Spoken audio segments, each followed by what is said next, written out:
Kemarin lagi rame para pengguna kartu kredit panik karena ada selebaran tentang bahwa tahun 2025 Januari akan ada penerapan namanya core tax, di mana ini adalah AI-nya dari teks yang kemudian dikatakan di dalam surat itu bahwa dia bisa melihat perputaran rekening, transaksi kartu kredit, apa segala-gala. Wah, itu yang membuat orang panik dan banyak DM ke saya. Dan ternyata sudah dijawab bahwa itu semua adalah hoax oleh akun dari DJPP. Artinya di Dirjen Pajak istilahnya penggunaan kartu kredit ataupun rekening itu data pribadi kita masih tidak bisa mengakses. Bukan tidak, tapi belum. Nah, pertanyaannya apakah akan bisa mengakses ataupun tidak bisa dan apakah ini diterapkan? Nah, kita akan bahas di video yang satu ini. Tapi jangan lupa subscribe dan join kelas Kredit Revolution untuk pembelajaran bagaimana mencari modal ratusan juta bahkan miliaran dari modal kartu kredit bersama saya Roy Sakti.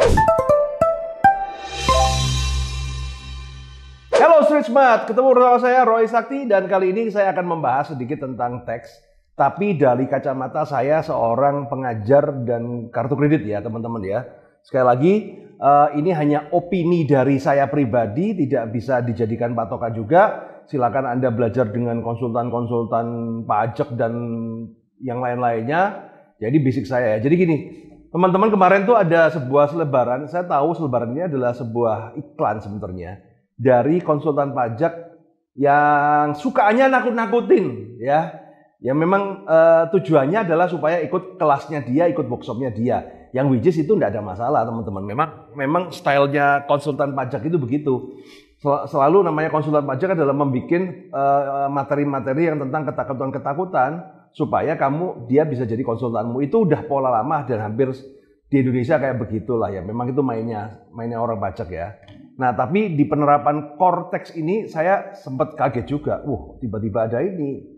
Konsultan saya kok nggak ngabarin juga gitu kan. Kemudian saya mencari info dari beberapa orang. Ternyata banyak dari mereka yang merasa core tax ini udah konsep lama. Rencana akan diterapkan di akhir 2024. Tapi kita nggak tahu. Dan tidak semenyeramkan itu. Sebenarnya kalau yang saya dapat infonya adalah dari yang bagian terpenting antara core tax dengan sistem pajak sekarang adalah di core tax itu kita itu bisa menyebutkan konsultan pajak kita siapa gitu loh. Jadi kalau selama ini kan ya kita sebagai wajib pajak langsung ke AR pajak ya.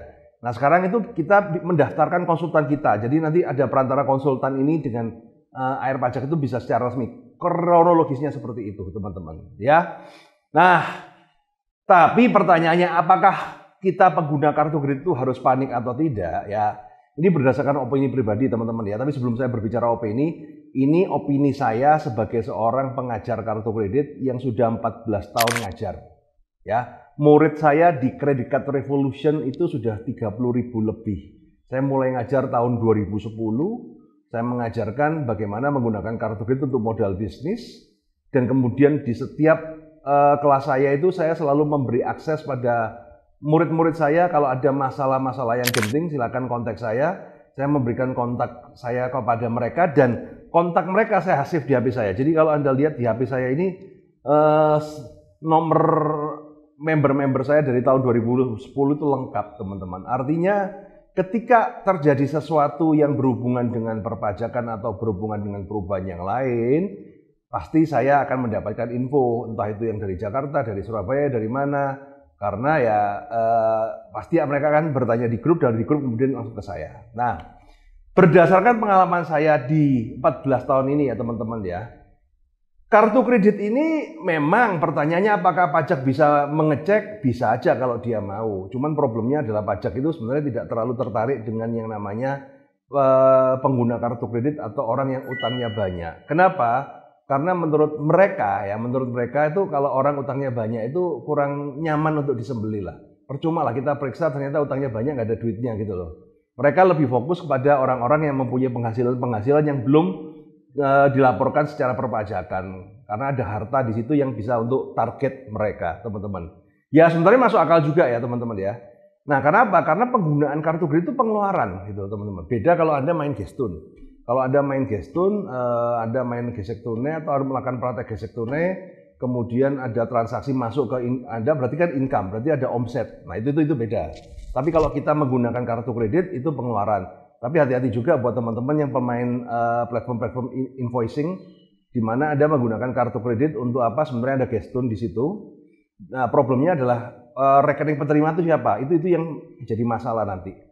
Bukan nanti, ya bukan sekarang, bisa jadi nanti. Karena apa? Saya kemarin aja dapat surat pajak atas transaksi saya di Shopee.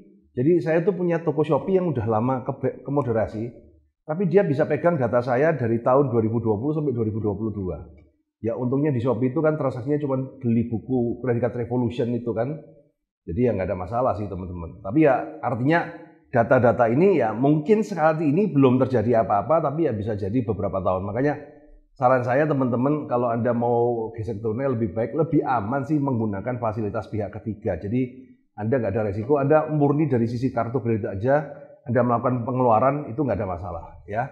Nah kemudian kalau berdasarkan pengalaman saya, masalah perpajakan ini, saya cuma sekali ya nganamin murid saya lapor untuk masalah perpajakan ini.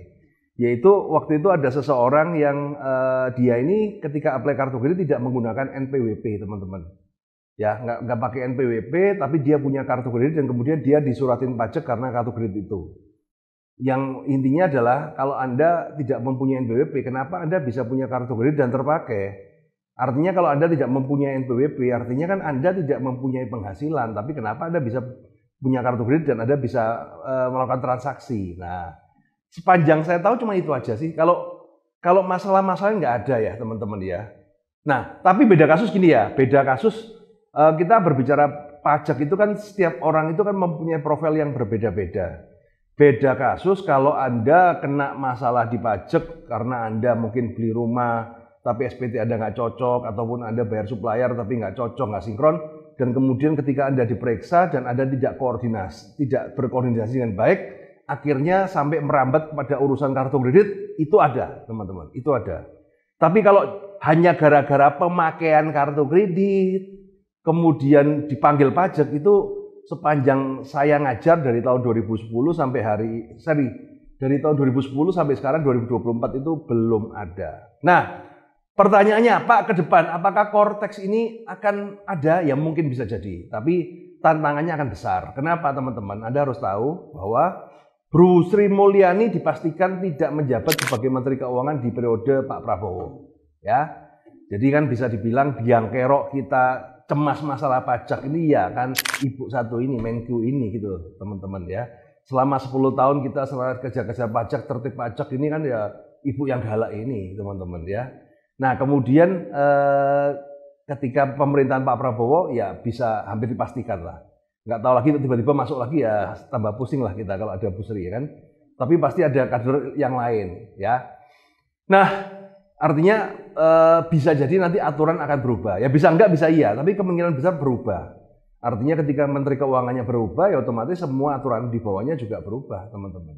Nah, dan karena yang menang Pak Prabowo dan Gibran ya, yang koalisinya cukup gemuk, kan koalisi di sana kan juga koalisi juga, mereka juga banyak dari mereka adalah pengusaha yang mempunyai kepentingan masing-masing. Jadi opini saya pribadi ya teman-teman ya, opini saya pribadi ya kembali ke zaman Orba lah, ya kan Orde Baru lah, Neo Orde Baru, ya dimana lebih mudah berkoordinasi ya dibanding hari ini.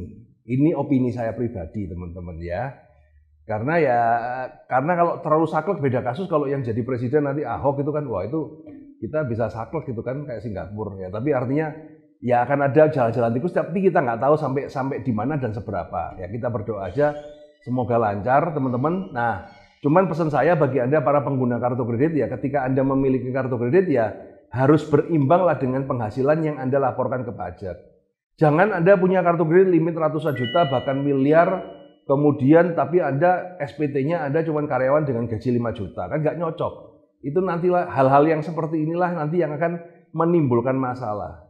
Nah, teman-teman Anda harus paham dulu, pajak itu bisa mengakses rekening kita, setuju ya. Tapi bukan berarti orang pajak itu tiap hari ngecekin rekeningnya orang satu persatu, kemudian ada yang masalah, ada yang mencurigakan, ya nggak kayak gitu kerjaannya teman-teman. Jadi bedakan ya teman-teman. Dia bisa mengakses. Dia biasanya mengakses ketika ada apa? Ada kendala, ada triggernya, ada masalah. Nah, biasanya masalah terjadi itu teman-teman ya, itu karena antara pembelian yang Anda lakukan, yang bayar pajak, itu nggak sinkron dengan SPT penghasilan Anda. Contoh, di SPT Anda itu bilang Anda itu seorang karyawan gaji 10 juta. Tapi Anda melakukan pembelian rumah yang KPR yang angsurannya 30 juta. Lah ini kan sudah nggak cocok. Nah, ketidaksinkronisasi inilah nanti yang akan menjadi trigger untuk pemeriksaan.